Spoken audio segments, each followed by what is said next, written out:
Hi friends, welcome to my YouTube channel. সকল দর্শক বন্ধুকে আবারও স্বাগতম জানাচ্ছি আমার ইউটিউব চ্যানেলে। আর যারা নতুন বন্ধু তাদেরকে আমন্ত্রণ জানাচ্ছি চ্যানেলটি সাবস্ক্রাইব করে পাশে থাকার জন্য। So here I am requesting to my all of new viewers and friends whose are just now connected through this YouTube or cooking video. Please subscribe my YouTube channel and stay connected. And if you guys are enjoy my cooking video of any of part, so please do like and share with your near and dear ones. তো বন্ধুরা, আজকের রেসিপিটি হচ্ছে খুবই মজাদার এবং ভিন্ন সাথে ভিন্ন রকমের একটি রেসিপি, যেটা কিনা আমরা বলে থাকি লোটে মাছের চচ্চড়ির recipe.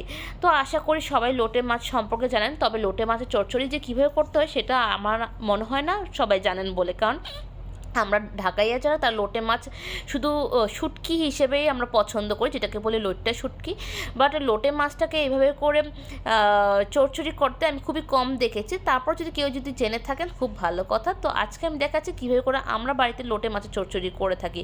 So friends, today's we are presenting a very delicious and tempting, it's a bombil duck fish curry recipe in totally Bengali way we are present. তো কথা না বাড়ি চলুন তাহলে মেন পর্ব শুরু করি। Let's get started. তো প্রথমে আমি নিয়ে নিচ্ছি এখানে টমেটো ম্যাশড, নিয়ে নিচ্ছি পেঁয়াজ কুচি, নিয়ে নিচ্ছি রসুন কুচি, নিয়ে নিচ্ছি আদা কুচি, নিয়ে নিচ্ছি এখানে আমি কাঁচা লঙ্কা কুচি।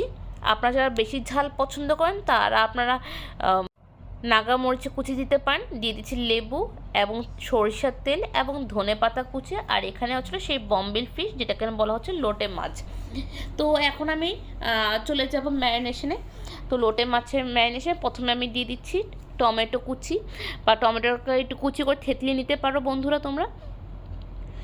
এরপর দিয়ে দিচ্ছি পরিমাণ মতো নুন,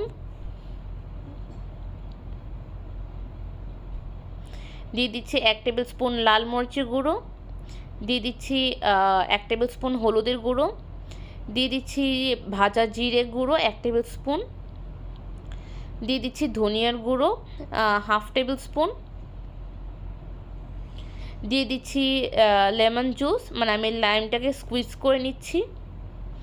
অবশ্যই বিচিগুলো ছাড়িয়ে নিতে হবে বন্ধুরা।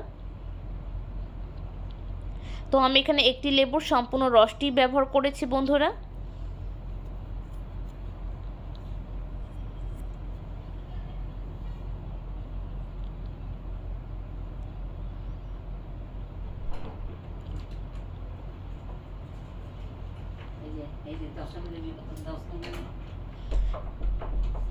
তো এখানে আমি সবগুলো লেবুর রস দেবার পর আমি এখানে দিয়ে দিচ্ছি 2 টেবিল স্পুনের মতন রসুন বাটা এবং 2 টেবিল স্পুনের মতন আদা বাটা। এখানে কিন্তু আদা রসুন বাটা কিন্তু একটু বেশি হবে, কারণ এটা কিন্তু টোটালি একটু ডিফারেন্ট টাইপ অফ রেসিপি। আর যেটা কিনা কমপ্লিটলি রিপ্লেস করতে পারে মাংসের সাথে। আমি আপনাদেরকে হরফ করে বলছি যে এই রেসিপিটি যদি বাসায় একবার ট্রাই করেন আপনারা কিন্তু আর মাংসকে মিক্স করবেন না। এটা টোটালি চিকেনের রেসিপিকে একদম রিপ্লেস করার মতন একটি ফিশ কারি রেসিপি।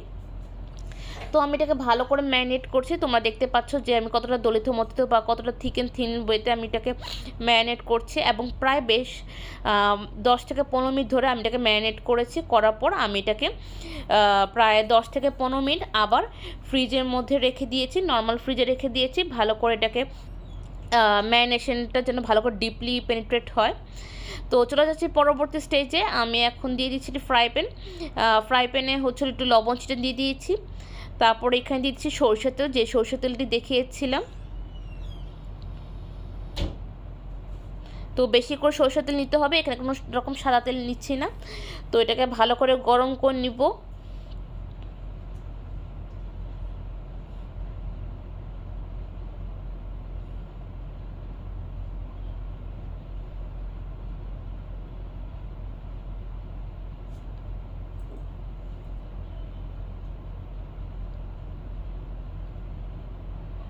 তো বন্ধুরা, ভালো করে গরম হয়ে এলে এখানে আমি দিয়ে দিব গোলমরিচ, এলাচ, দারচিনি,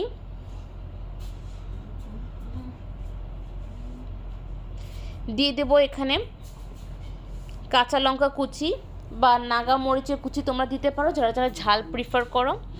দিয়ে দিচ্ছি এখানে আদা কুচি এবং দিয়ে দিচ্ছি এখানে রসুন কুচি।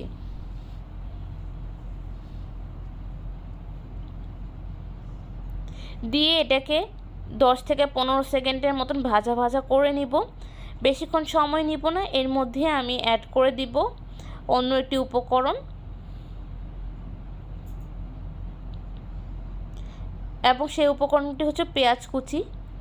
দিয়ে আমি এটাকে ভালো করে ভাজা ভাজা করব যতক্ষণ পর্যন্ত এটা নরম না হয়ে যাচ্ছে বা একটু হালকা একটু গোল্ডেন ব্রাউন কালারের ভাইব না আসছে।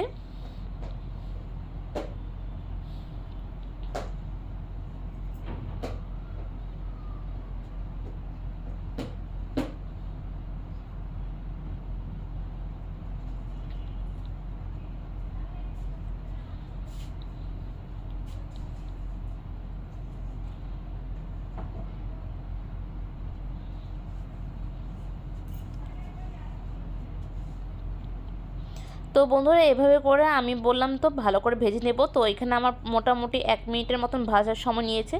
আর যে ম্যারিনেশনটা যেটা আমি 15 মিনিটে রেখেছিলাম নর্মাল ফ্রিজে ভালো করে ম্যারিনেট হওয়ার জন্য বা ভালো করে ডিপলি পেনিট্রেট হওয়ার জন্য গ্রেভিটা, তো সেটাকে আমি এখন এখানে দিয়ে দিচ্ছি এবং সুন্দরভাবে আমি জাস্ট এটাকে ছড়িয়ে দিচ্ছি যাতে কোনো রকম যেন ভেঙে না যায়।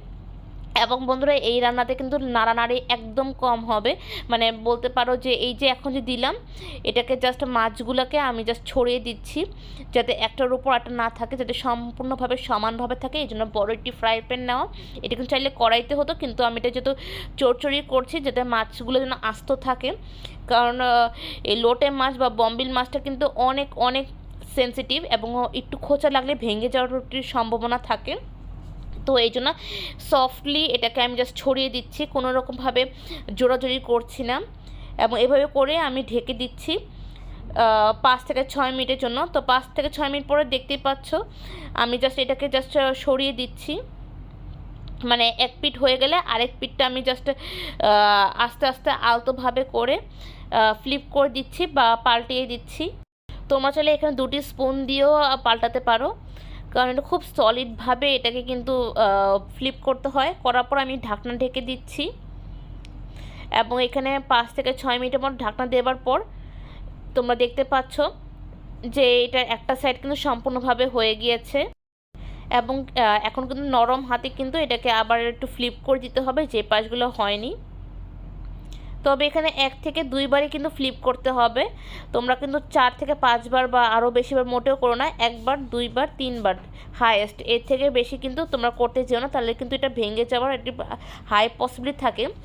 So friends, now you guys can see it's completely ready, the one side and another side also it was ready.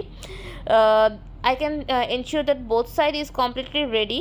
So now the finally is that to garnish the main things that is coriander leave. আমি এখন coriander লিভটাকে ভালো করে garnish করে দিব উপর দিক দিয়ে। আর চড়চড়ি বলতে এরকমই বোঝায়, এক সাইড প্রথমে একটু ভাজা ভাজা হবে, তারপর এটাকে ফ্লিপ করে দিব, দেন হচ্ছিল পরের সাইডটাকে এটাকে ভালো করে ভাজা হবে এবং একটু চিরচির ভাব থাকবে, মানে একটু হালকা একটু পুড়ে যাবে এরকম একটা থাকবে। এটা কিন্তু টেস্টটা কিন্তু পুরো দ্বিগুণ করে দেয়, আর ভাতের সাথে কিন্তু এটি খুবই খুবই খুবই দুর্দান্ত লাগে। তো I think my friends you guys understood that how I cooked it. তো এটা হচ্ছিলো আমার রেসিপি, আমার অনেক পছন্দের একটি রেসিপি, যেটা কিনা বলা হয় লোটে মাছের চচ্চড়ি রেসিপি। আর আশা করি তোমাদের সবারই ভালো লেগেছে, তবেও তা কার কেমন লাগলো অবশ্যই আমাদেরকে মন্তব্য সেকশন জানাবে, কারণ তোমাদের প্রতিটি মন্তব্য আমাদের উৎসাহের কারণ হয়ে থাকে। সো ফ্রেন্ডস, আজকের রেসিপিটি এখানে এতটুকু রইলো, আবার দেখা হবে অন্য একটু রেসিপি নিয়ে, অন্যরকম কথা নিয়ে। ততক্ষণ পর্যন্ত তোমরা সুস্থ থেকো, ভালো থেকো এই কামনা করি। Tata, bye bye and take care.